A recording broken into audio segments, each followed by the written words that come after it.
Welcome back to Mark Holobit's Vlog, everyone. Hey, today we have a latest channel update, and if you can see, I'm walking down the center of the road, and you have to ask yourself, why are you walking in the center of the road? Well, it's because look at the road. It's quite wide here. We have a bus zone here. Of course, there's a playground there, and here in Edmonton, here where we're at, typically school zones as well as playground zones have restricted limits, speed limits, essentially 20 miles per hour, or they call it 30 kilometers an hour, pretty much almost all day, especially when you have the playgrounds like you do right there. But anyway, walking down in front of our house, here we are, and you'll see something odd. What do we have? A couple of vehicles parked in front of our house. But if you look, the roads are very, very wide, and they do that because the public transportation, the ETS they call it, usually comes down these roads in the wintertime, so they leave room for windrows for plowing the snow, and then it just makes it easy for people to get through here. But the problem what actually happened this week is we were the recipient of a very, very unfortunate situation. And it's not just us, because it's honestly cars, metal that can all be either fixed or replaced. But you'll notice there's no Mercedes, there's no Porsche Boxster. Why is that? Well, unfortunately, those cars were on the street, but they're now currently at a body shop. Well, here, let me share a few little quick clips of the vehicles as they head off to the body shop first. And then I'll explain kind of the scenario as I see it best. After talking to the driver of the other vehicle, I want to walk you through it. And then we're going to summarize this as best I can.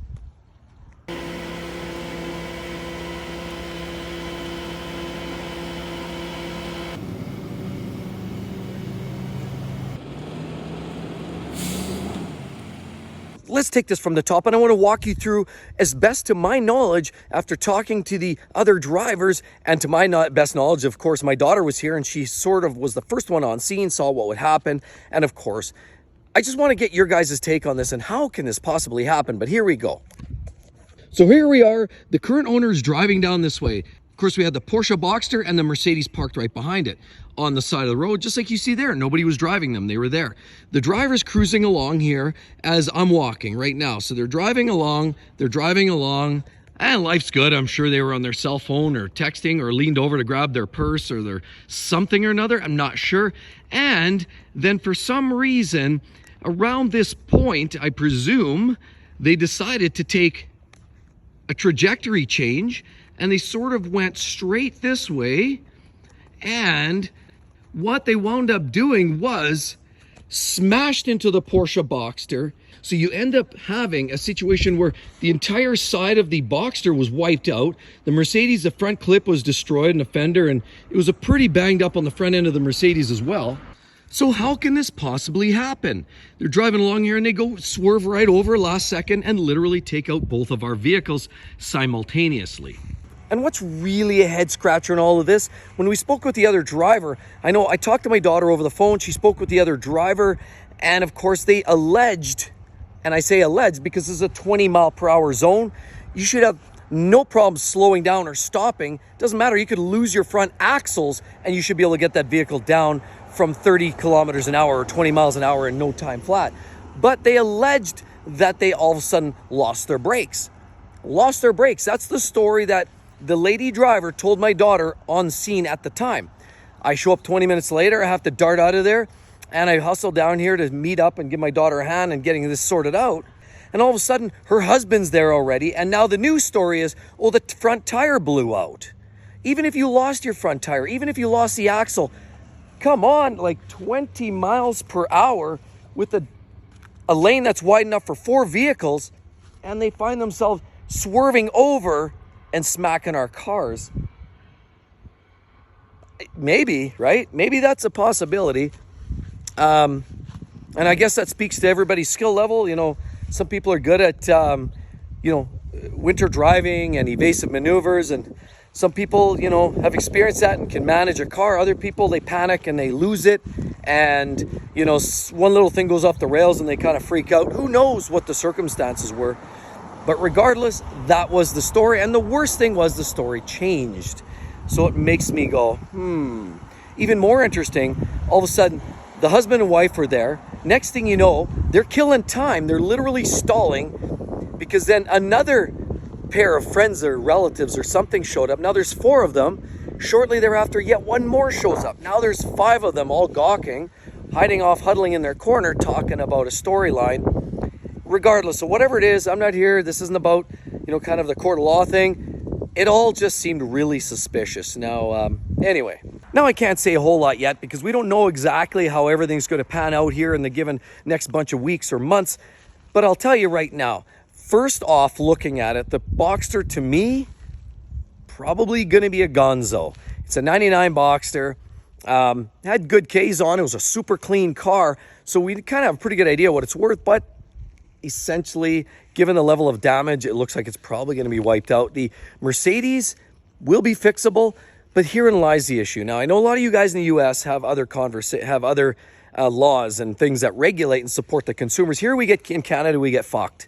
And the reason I say that is because here we get the Porsche, you know, you can always negotiate replacements. Say, for example, I don't know this yet, but I'm just going to say as an example, let's just say the Porsche gets written off, because that's a very distinct possibility. If it does, then it's a matter of negotiating, finding equivalent in the market, talk about some extras that you've done, and you can negotiate possibly to a degree, you know, what the replacement cost would be. So you can go out and buy another one to replace it. Great. A Boxster, there's lots of them. So we could probably find another one. It is what it is. Although we did some upgrades and repairs to it already, spent some time and effort and equity into it. But either way, it's replaceable. The Mercedes, on the other hand, so they're going to fix it, and they'll do a great job, because I know the shop they took it to is literally the best in the city. And I've taken other cars there for other smaller touch-ups and things. They're the best of the best, and they represent some of the manufacturers here locally in Edmonton when there are little incidents on car lots. So they're great. I have no doubt that the car will be restored to as good as new. But it's not the fact that the car will now look and possibly drive as well as it did when it was brand new. The problem is, if I want to sell that car now, and I can either disclose it or not, depends if it goes on a car lot and I trade it in, whatever that ends up being. But regardless, it's going to come out of the wash that car has been in a collision, regardless of my fault or not. In this case, absolutely not our fault.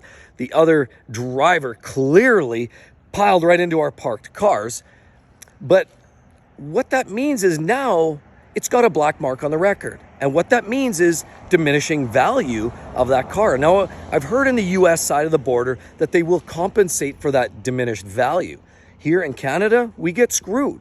You don't. So they'll fix it up, you'll drive it away. Say you want to sell it in a year or 2 years down the road. All of a sudden, oh, look at that, it's been in a collision. Well, even in today's times where it's very easy to sell a car, still, it's a collision car. It's, you know, it's got the history to it. And even though it's been fixed as good as it can possibly be fixed, it's probably as good or better than new. The point of the matter is it's got a black mark on the, and anybody pulling a Carfax, CarProof, or even just us having to disclose it is going to knock some value off that car. I don't know, 10, 20, 30%. I don't know. We'll have to do the research. But now we're out. You know, we've been victimized, and we're not the only ones. So it's not just about that. So you guys tell me what your experiences have personally been. I know what this is about, and I know a lot of people have been in similar situations. A lot of people have been even worse hard done by. And I know a lot of times, you know, it's the biggest thing is nobody was hurt. Because at the end of the day, yes, there was nobody hurt. The other driver, I think they just got shook up, but nobody was hurt. There was no airbags. But that doesn't change the fact that now I'm the victim twice over. The inconvenience, the repairs, the black mark, reduced value in the vehicle. It's all a pain in the butt. But the bigger thing that I'm concerned with is right there, we have a playground. As you can see, there's a school, and there's always kids running around in the playground. Here we have a school. There's always kids out on the street here, always. And along comes this yo-yo, comes along, and could you imagine if there's a kid, you know, because I've seen this where there's kids walking here or riding their bikes, and this yo-yo happened to turn into a kid walking there, or an old lady, or anything, maybe even a pet, a dog got run over. Any number of things could have happened here. As soon as you go off the road, who knows? Everything's game at that point. So it does make me wonder, like, what is next? What's the actual next course of action? What's happening? I want to share all of that steps with you guys. Unfortunately, it's not a project. It's a sad state of affairs. And honestly, I am happy that no one got hurt, because that is number one. But when the dust settles, we realize, okay, there's no injuries, no harm, no foul, nobody's actually physically hurt.